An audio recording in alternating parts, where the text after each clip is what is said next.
Olá, tudo bem? Meu nome é Simone Boer e eu estou aqui para falar um pouquinho sobre as atribuições do Conselho Tutelar. Espero contribuir com vocês, espero contribuir com este projeto Resgatando a Inocência e com a campanha do Maio Laranja, tá bom? Eu estou conselheira tutelar, estou no meu primeiro mandato e gostaria de falar um pouquinho sobre as atribuições do Conselho Tutelar. Eu estou terminando pedagogia, né? Estou no último semestre de pedagogia e já fui voluntária em alguns projetos, inclusive em escolas públicas, e agora eu estou nesse grande desafio de estar como conselheira tutelar e estou aprendendo, estou num caminho de aprendizado. Procurei sim me capacitar, me preparar o máximo que eu pude para entrar no Conselho Tutelar e tive algumas capacitações já referente ao Conselho Tutelar. E claro que o conhecimento ele é um caminho que a gente nunca para, né? A gente sempre vai continuar, porque conhecimento é poder. Então, sem mais delongas, né? Eu quero já aqui conversar um pouquinho com vocês sobre as atribuições do Conselho Tutelar.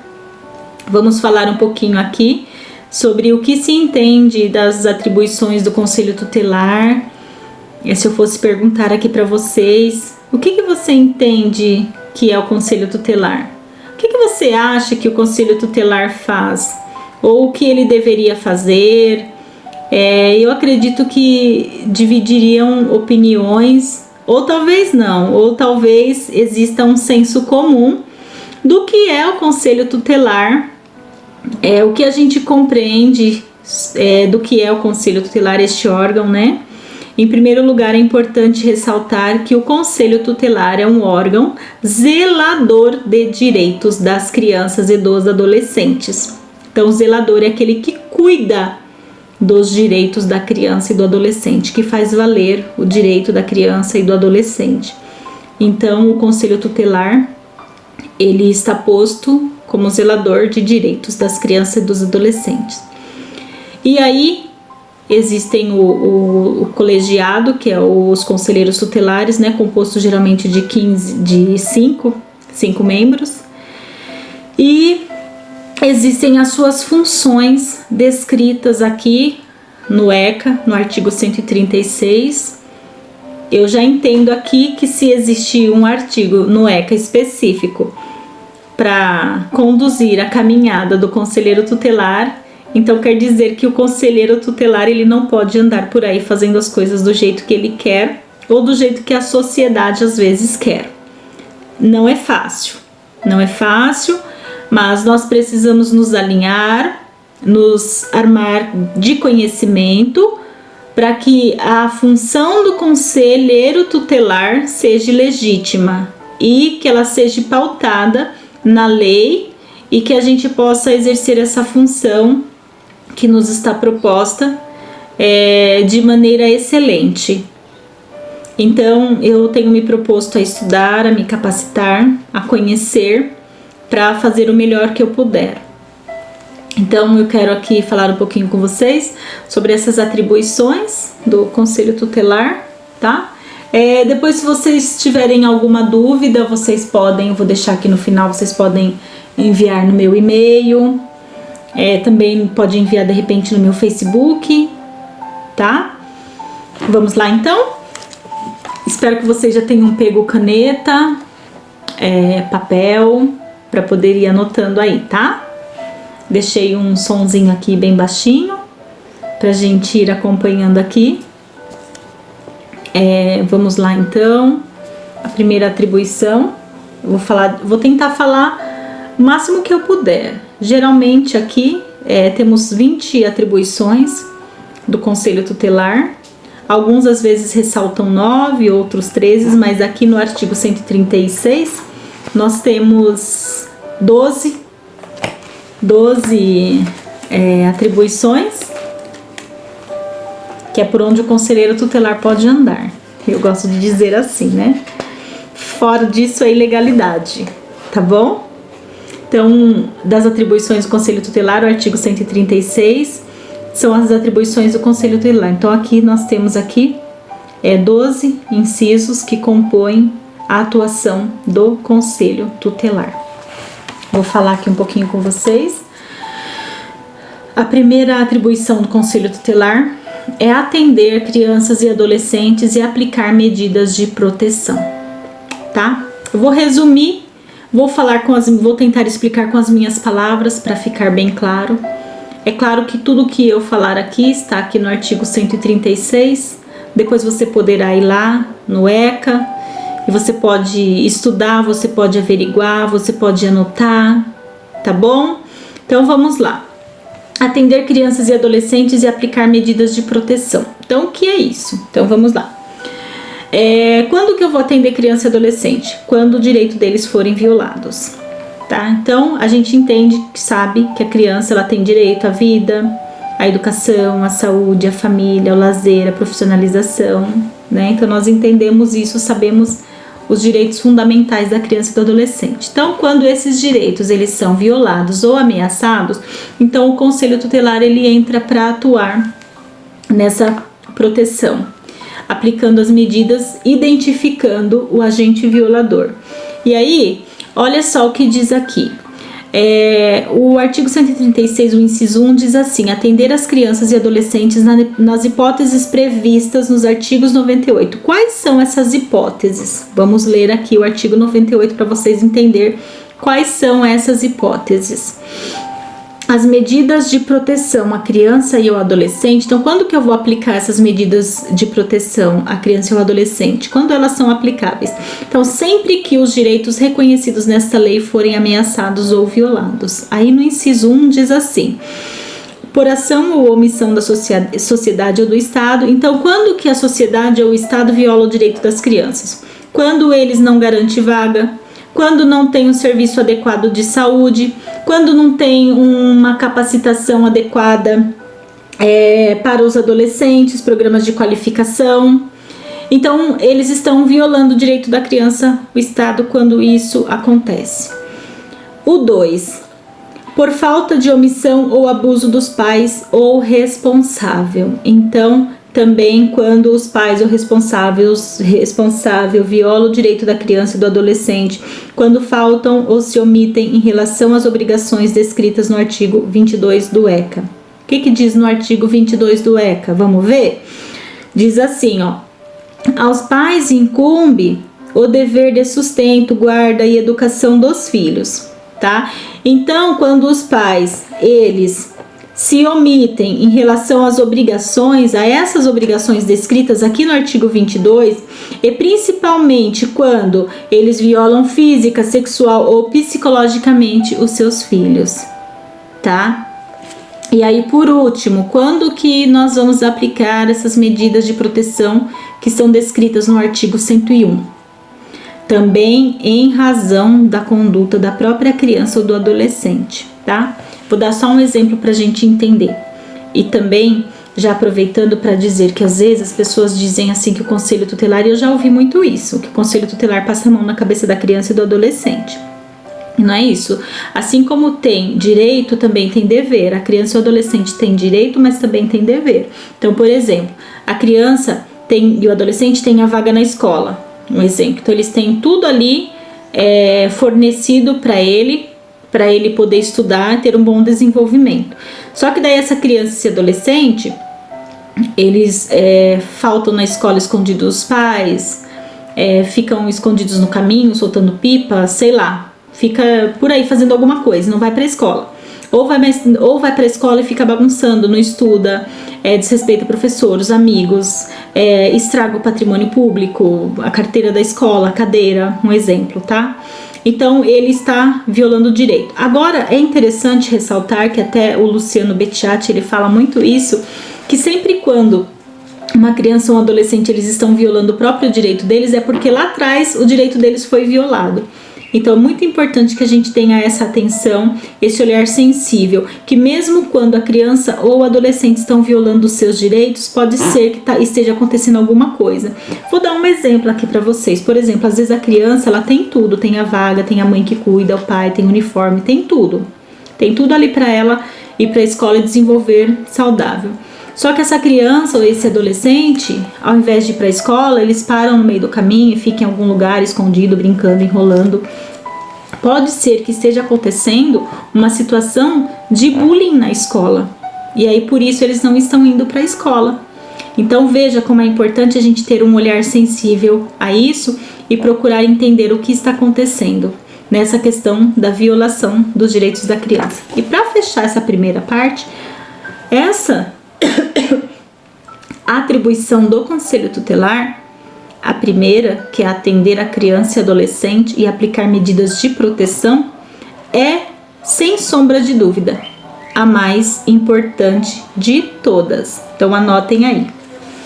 A segunda atribuição do Conselho Tutelar é atender os pais e orientar eles e também aplicar medidas de proteção. Então, artigo 136, inciso 2, atender e aconselhar os pais ou responsáveis aplicando as medidas previstas no artigo 129, do 1 ao 7. O que compreende isso? Vocês perceberam que um puxa o outro, né? Então, a primeira atribuição leva à segunda. Por exemplo, suponhamos aqui nesse exemplo, a criança, ela vai para a escola, o adolescente, e geralmente tem 4 reuniões no ano.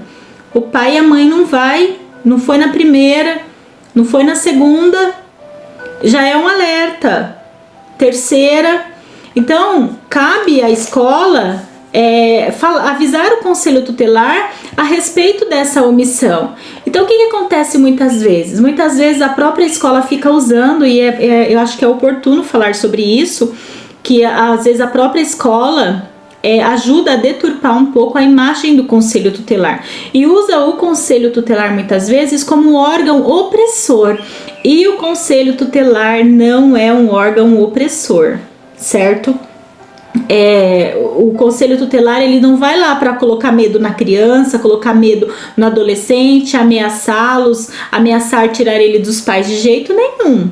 Tá? Inclusive, neste momento, que nem quando o pai e a mãe não estão indo na reunião escolar, é um momento propício para que a escola envie um relatório para o Conselho Tutelar, notificando, falando que os pais estão sendo omissos em relação aos filhos e que eles não estão indo nas reuniões escolares. Então, o Conselho Tutelar aqui, nessa segunda atribuição dele, a gente pode notificar esses pais, chamar esses pais, orientar esses pais, aconselhar, trazer para eles a importância que é eles estarem lá na reunião dos seus filhos, o quanto é importante eles acompanharem a vida escolar dos seus filhos, tá? E ainda podemos dar advertência para esses pais e mais, fazer com que eles participem de projetos que muitas vezes a escola desenvolve com as famílias e que eles às vezes não frequentam, colocar para eles como uma forma deles estarem lá e a gente ainda ter um retorno referente a isso. Então é muito importante essa segunda atribuição aqui. E aí eu já deixo também, não sei se professores vão nos ouvir aí, né? É importante que os professores, os educadores, as diretoras de escola estudem o ECA e entendam as atribuições do Conselho Tutelar, porque juntos nós podemos fazer muitas coisas, tá? E evitar muitos problemas. Então fica aí essa dica aí para vocês referente a essa segunda atribuição do Conselho Tutelar, que compreende atender e aconselhar os pais ou responsáveis e aplicar essas medidas aqui previstas no artigo 129 do inciso 1 ao 7. O 3, que é uma das atuações mais também importantes do Conselho Tutelar, tá? Como que eu posso dizer assim, resumindo aqui, essa atribuição do Conselho Tutelar, requisitar serviços públicos, eu vou ler aqui, ó, artigo 136, o inciso 3, diz assim: promover a execução de suas decisões, podendo, para tanto, requisitar serviços públicos nas áreas de saúde, educação, serviço social, previdência, trabalho e segurança. Aqui já vale a gente ressaltar que essa requisição ela é feita no âmbito do serviço público, tá? Então ele está delimitado ali, só podemos pedir serviços públicos, tá? Então essa atribuição aqui, essa atuação do Conselho Tutelar, essa atribuição é de suma importância, tá? Essa atribuição, segundo aqui o que Luciano Bettiati diz aqui, eu achei super interessante e é verdade. Olha, é essa atribuição que realmente concretiza e dá sentido à função do conselheiro tutelar. Então, requisitar esses serviços públicos. Então, por exemplo, a criança não tem vaga na escola, a mãe já foi atrás, correu atrás, não conseguiu, aí procura o Conselho Tutelar. O Conselho Tutelar tem este poder de requisitar uma vaga na escola. E uma coisa que é interessante é que o Conselho Tutelar ele pode requisitar serviço público tendo ou não no município, tá? Porque isso vai gerar demanda, que vai gerar políticas públicas para poder atender essa demanda, tá? Então, muito importante essa terceira atribuição do Conselho Tutelar, que é requisitar serviços na área de saúde, de educação. É muito importante. Então, depois, se vocês puderem, vocês podem pesquisar, ler mais para vocês entenderem melhor essas questões, certo? Tá, vamos lá. Aí vem a quarta, que é representar junto à autoridade judiciária nos casos de descumprimento injustificado de decisões e deliberações. O que é essa quarta atribuição do Conselho Tutelar? Artigo 136, inciso 3b. Promover a execução de suas decisões, podendo, para tanto, representar junto à autoridade judiciária nos casos de descumprimento injustificado de suas deliberações. Ou seja, o que é isso? Por exemplo, se a gente requisita um serviço, vamos supor que na área da saúde, a criança precisa de um CAPzinho, né? E não tem no município. Então a gente vai representar, a gente vai enviar para o Ministério Público que esse serviço ele não... Aliás, não, corrigindo aqui, peraí. Me confundi aqui com a representação que vai ser no quinto, esse é outro. Esse daqui, a quarta atribuição do Conselho Tutelar é, por exemplo, quando a gente requisita um serviço e que diz assim, representar junto à autoridade judiciária nos casos de descumprimento, ou seja, suponhamos que a gente requisitou um serviço de educação na área da educação e a educação não atendeu aquela requisição e também não justificou o porquê que ela não conseguiu a vaga para aquela criança, ela não justificou, não falou nada. Então a gente pode então representar junto à autoridade judicial, certo?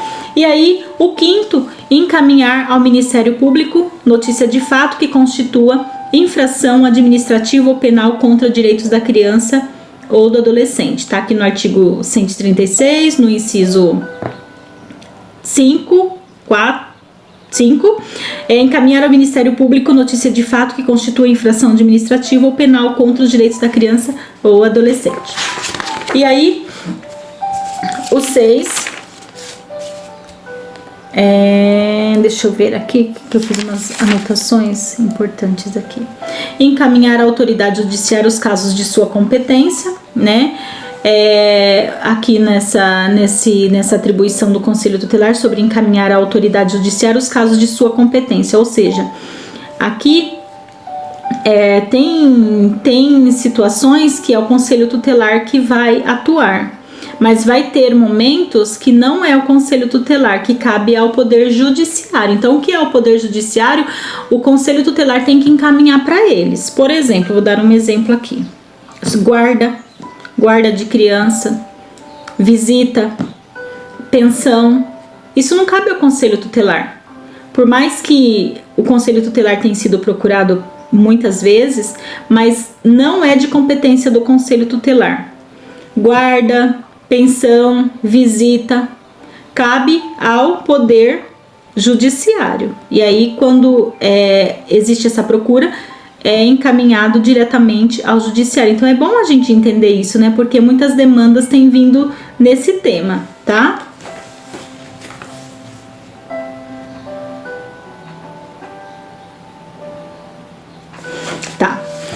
Vamos lá, então, agora para outra atribuição do Conselho Tutelar. Providenciar a medida estabelecida pela autoridade judiciária para o adolescente autor de ato infracional. Aqui no inciso 6 diz assim: providenciar a medida estabelecida pela autoridade judiciária dentre as previstas no artigo 101, de 1 a 6, para o adolescente autor de ato infracional. E aí vamos para o 8. O 8, aqui é atribuição do Conselho Tutelar. Expedir notificações. E é também muito importante essa parte aqui, no inciso 7, expedir notificações. Este artigo aqui, o que ele estabelece? Isso daqui é uma prática assim, cotidiana do Conselho Tutelar, é enviar notificação. Por exemplo, igual a gente estava falando sobre a questão dos pais, eles não comparecerem nas reuniões escolares das crianças, dos adolescentes. Então, o que a gente faz? A gente notifica. E essa notificação, ela é equivalente a uma intimação, tá? E ela não pode ser descumprida, tá? Ela precisa ser cumprida, tá? Então, a notificação é uma prática fundamental ali do Conselho Tutelar, algo que a gente usa muito para quando a gente quer chamar alguém ali à nossa presença. Então, ou seja, para chamar os pais, a gente envia essa notificação que é equivalente a uma intimação. Então, a gente manda essa notificação e os pais ou o responsável, eles são obrigados a comparecer ali no Conselho Tutelar. E é importante ressaltar aqui que esse descumprimento dessa notificação pode ser até mesmo acionada a polícia para fazer a busca desse pai ou desse responsável, tá? Vamos passar aqui a outra atribuição aqui do Conselho Tutelar, que hoje quase não se faz mais isso, mas pode acontecer, e é importante saber que o Conselho Tutelar pode fazer isso: requisitar certidão de nascimento e de óbito de criança ou adolescente, né? Existe até às vezes, algumas regiões que, dependendo, essa atribuição ela é usada muito mais. Todas as atribuições, cada município ele tem a sua peculiaridade, né? Então, nesse sentido aqui de requisitar certidões de nascimento e de óbito de criança ou adolescente, então o Conselho Tutelar ele também tem essa competência, tá? De requisitar as certidões de nascimento e de óbito de criança ou adolescente, se necessário for, tá? Porque também as pessoas não podem ficar imaginando ou pensando assim, que é mais fácil ir no Conselho Tutelar, que eles vão atrás por causa da facilidade.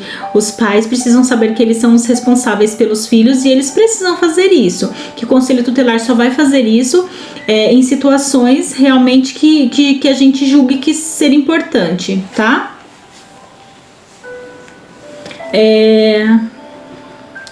A outra atribuição do Conselho Tutelar: assessorar o Poder Executivo local na elaboração da proposta orçamentária.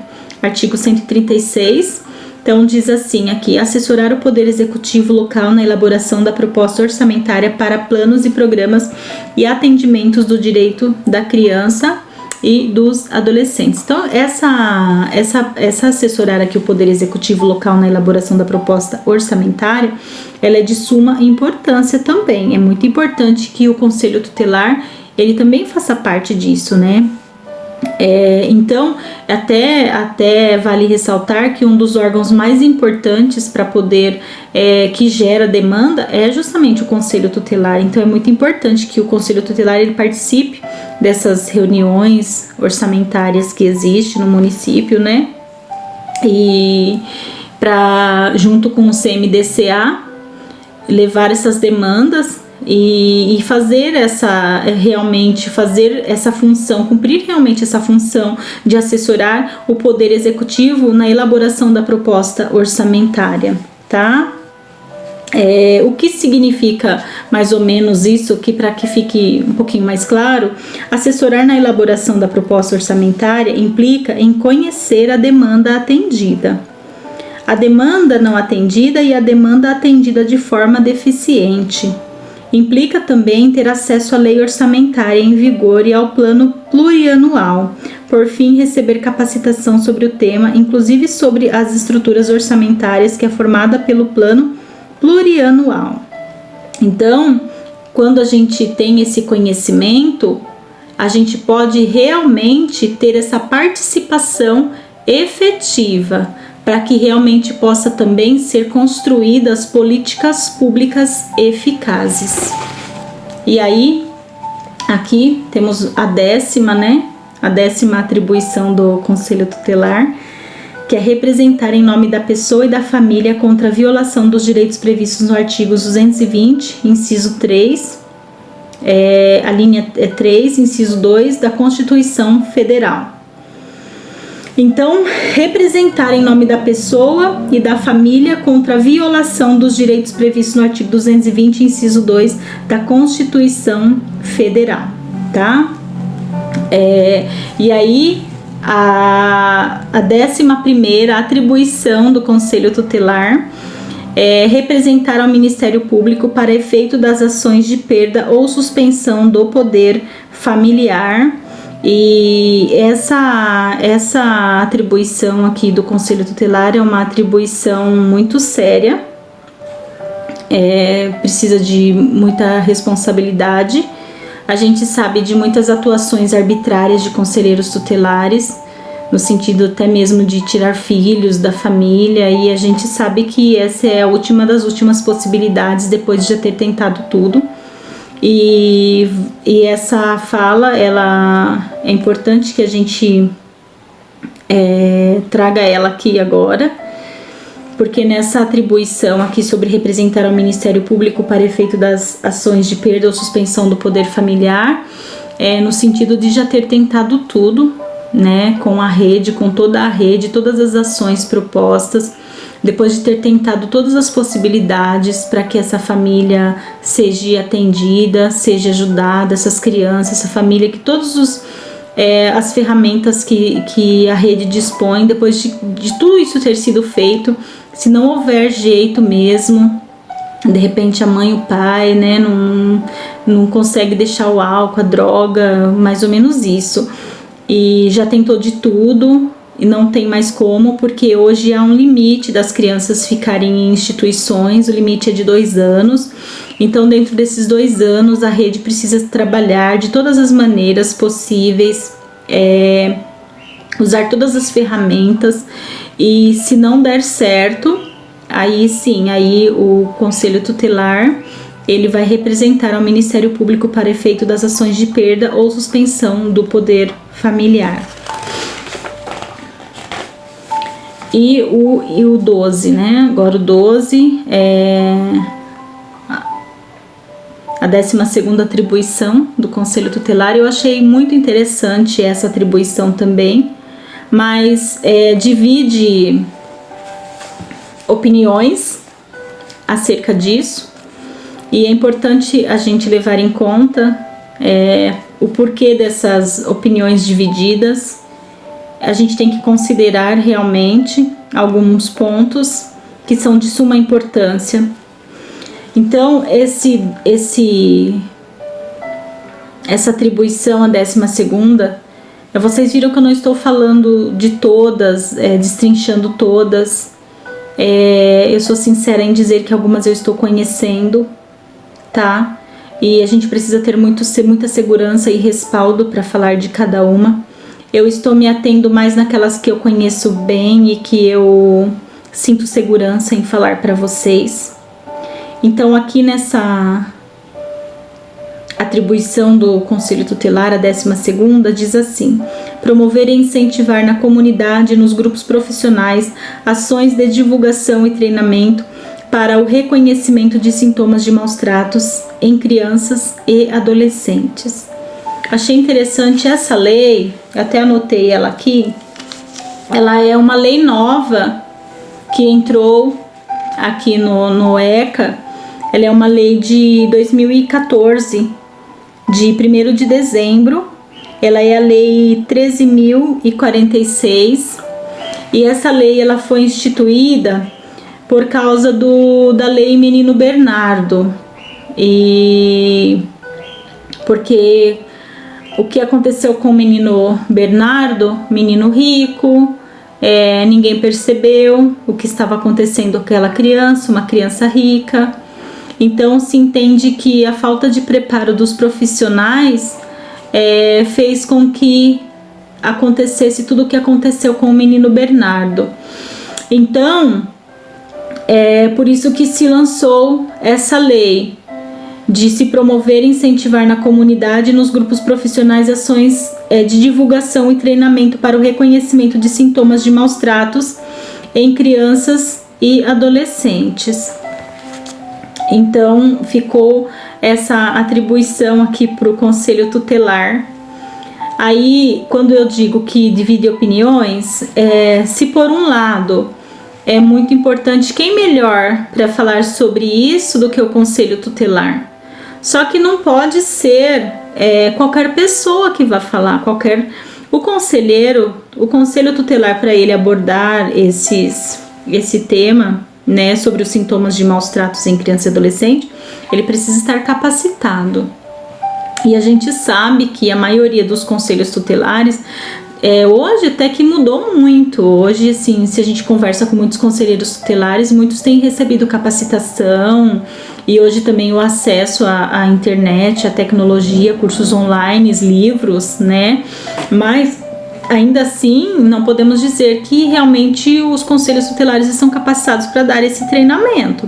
Porém, eu vejo também, de um outro lado, muitos conselheiros que têm entrado no conselho tutelar, uma grande proporção de conselheiros tutelares que têm sim se capacitado antes de entrar no conselho tutelar. Eu posso dizer por mim que fiz muitos cursos de capacitação, oficina. Eu quero até indicar aqui para vocês, eu fiz algumas oficinas, né? Eu gosto muito de ler esse daqui, ó, para vocês, tá? Oficina do Claves, e eles trabalham muito fortemente essa questão. Tem as oficinas, as lâminas, tudo. É importante estar lendo os livros e fazer cursos. E se realmente o Conselho Tutelar for atuar nessa área aqui, é importante que se capacite e para poder treinar esses professores, essas pessoas da área da educação, né, para reconhecer esses sintomas de maus tratos. Eu achei um desafio muito, muito bacana para o Conselho Tutelar. Eu particularmente, eu gostei disso, dessa atribuição do Conselho Tutelar. Eu gosto de fazer esse tipo de trabalho. Então, fica aqui esse desafio também para os conselheiros tutelares, para quem é da área da educação. Os conselheiros tutelares podem se capacitar para poder dar esse treinamento, porque faz parte das suas atribuições. Agora, por outro lado, também tem aqueles que pensam assim, que os conselheiros tutelares não estão preparados e que precisaria receber essa capacitação, o que é verdade também, mas também nada impede do conselheiro tutelar por si buscar esse conhecimento, buscar essa capacitação, tá? Então essa é a 12ª, e a gente termina as atribuições que estão descritas no artigo 136 do inciso 1 ao 12, tá? Eu já quero pedir desculpa aqui para vocês por algum errinho assim que a gente acaba cometendo. Eu não sou muito assim adepta de tecnologia, de fazer gravações, é tudo muito novo para mim. Eu também sou nova no Conselho Tutelar, eu estou aprendendo, tá bom? Então, já quero aí contar com a compreensão de vocês. É meu primeiro vídeo, né, falando desse tema, tá bom? E aí vamos correr aqui que nosso tempo já está quase acabando. Aqui no artigo 13 também tem mais uma atribuição aqui para o Conselho Tutelar, que é receber a comunicação de casos de suspeita ou confirmação de violência contra crianças ou adolescentes, tá? Então, o Conselho Tutelar, ele é sem dúvida o órgão que por excelência é competente para receber tal comunicação e tomar as providências necessárias no âmbito das medidas protetivas, bem como o acionamento da polícia, da justiça. Então, viu como é importante? Então, essa também é uma atribuição do Conselho Tutelar. Ela está descrita lá no artigo 13, que diz assim: aos casos de suspeita ou confirmação de castigo físico, de tratamento cruel, ou degradante de maus tratos contra criança ou adolescente serão obrigatoriamente comunicados ao Conselho Tutelar da respectiva localidade, sem prejuízo de outras providências legais, tá? Gente, capacitação é fundamental, é muito importante que a gente busque essa capacitação. E, às vezes, mesmo que o seu município não esteja investindo, vai você e faça você capacitação. A maioria das minhas capacitações, eu mesma invisto nisso e é muito importante. E aí, temos aqui também, no artigo 18b, a aplicação das medidas especiais de proteção instituídas pela Lei Menino Bernardo. Diz assim, ó, parágrafo único, artigo 18b. As medidas previstas neste artigo serão aplicadas pelo Conselho Tutelar sem prejuízo de outras providências legais. Então, quem que vai aplicar? Quem vai fazer essa aplicação das medidas especiais de proteção instituídas nessa Lei Menino Bernardo? É atribuição também do Conselho Tutelar, segundo o que diz o artigo 18b, tá? E ainda, aqui, temos aqui no artigo 56, diz assim, ó, receber a comunicação de casos de faltas injustificadas e de evasão escolar. Também cabe ao Conselho Tutelar, tá? E aí, aqui, o artigo 101 diz assim, deliberar sobre a implementação de políticas públicas que permitam reduzir o número de crianças e adolescentes afastados do convívio familiar. Então, vamos aqui, estamos quase terminando. No artigo 95, diz assim, artigo 95 do ECA, as entidades governamentais e não governamentais referidas no artigo 90 serão fiscalizados pelo Judiciário, pelo Ministério Público e pelos Conselhos Tutelares, tá? Então, essa fiscalização das entidades não governamentais e não governamentais, então, a atribuição também do Conselho Tutelar, fiscalizar entidades não governamentais. Então, o que o Conselho Tutelar não pode fiscalizar? O Conselho Tutelar não pode fiscalizar hospital e não pode fiscalizar escola, mas pode fiscalizar instituição de acolhimentos, ONGs, tá bom? Atribuição do Conselho Tutelar. Então, tem bastante trabalho para o Conselho Tutelar. Agora, veja bem, fiscalizar entidades, instituição de acolhimento, ONGs. Agora, não é função do Conselho Tutelar fiscalizar festas, fiscalizar baile funk, fiscalizar em época de carnaval. Isso não é função do Conselho Tutelar, tá bom? Denunciar irregularidades em entidade governamental ou não governamental, né? Está descrito aqui no artigo 191. E, por último aqui, a atribuição do Conselho Tutelar, atestar a qualidade e a eficiência do trabalho de entidade. Olha que interessante, o Conselho Tutelar pode ir lá nessas entidades, fazer essa fiscalização, pode denunciar as irregularidades, mas também pode atestar a qualidade também e eficiência também de trabalho dessas entidades, tá? Está lá descrita no artigo 90. A qualidade e eficiência do trabalho desenvolvido, atestados pelo Conselho Tutelar, pelo Ministério Público e pela Justiça da Infância e da Juventude. Gente, eu espero ter contribuído aí com vocês, tá? Eu espero que de tudo que eu falei dessas atribuições vocês consigam anotar, pegar, anotem as dúvidas que vocês têm. Vou indicar aqui para vocês o livro que eu estou acompanhando, que eu gosto de ler e estudar, do Luciano Bettiatti. Acompanha ele também, ele tem sido uma referência para mim. Também quero indicar para vocês a Maduca Lopes, ela tem um livro também muito bom, vocês podem também procurar lá na internet, Maduca Lopes, tá? Eu também já indiquei esse daqui para vocês e quero indicar para vocês também esses livros aqui do Dr. Guilherme Shelbis, que é muito bom também, que nos ajuda, tá bom? Gente, conhecimento é poder, tá? Se o conselheiro tutelar, se a sociedade conhecer as verdadeiras atribuições do Conselho Tutelar, com toda certeza, nós vamos poder juntos fazer um bom trabalho e fazer com que as crianças e os adolescentes tenham seus direitos garantidos. Eu espero ter ajudado e contribuído com esse projeto. Muito obrigada!